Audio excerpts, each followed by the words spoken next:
bernama Blue Book yang membagi dunia dalam 9 zona besar. Zona 1 untuk wilayah Amerika Utara dan Amerika Tengah. Zona 2 untuk wilayah Afrika. Zona 3 dan 4 untuk wilayah Eropa. Zona 5 untuk wilayah Amerika Selatan. Zona 6 untuk wilayah Oseania, Australia dan sekitarnya. Zona 7 untuk wilayah Rusia. Zona 8 untuk wilayah Asia Timur. Dan zona 9 untuk wilayah Asia Barat dan Timur Tengah. Karena Indonesia berada di wilayah Asia Tenggara yang berjarak dekat dengan Oseania dan Australia, maka digit awal kode telepon Indonesia adalah 6.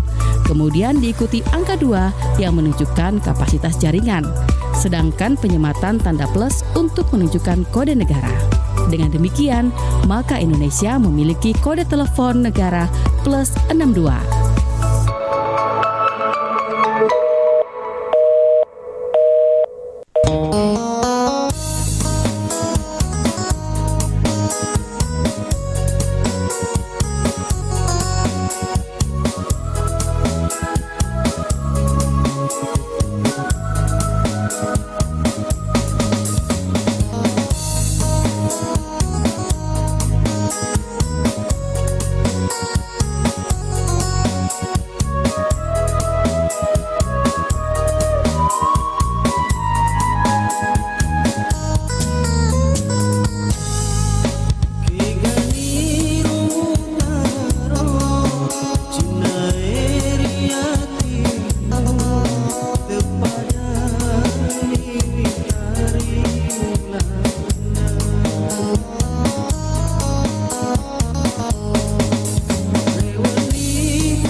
Sakuya Alina Marisa Miule. Sapo 5 jobu ana. Ya no, tanta, boleh kasih kurang kok sedikit DP harga pisang dan. Oh, sonin boleh turun, so DP harga itu. Siaga Alina langsung celata ji. Aku sekilo, terlalu bundi. Bagus juga ya kalau kita paham bahasa ibu. Kenalan jadi banyak, ngobrol bisa nyambung, dan urusan belanja serta tawar-menawar pasti lancar. Ayo, gunakan bahasa ibu dan jangan malu untuk menuturkannya. Karena hilangnya sebuah bahasa daerah sekaligus akan mengambil seluruh warisan budaya dan intelektual yang terkandung di dalamnya. Masihkah kita malu menggunakan bahasa ibu hari ini?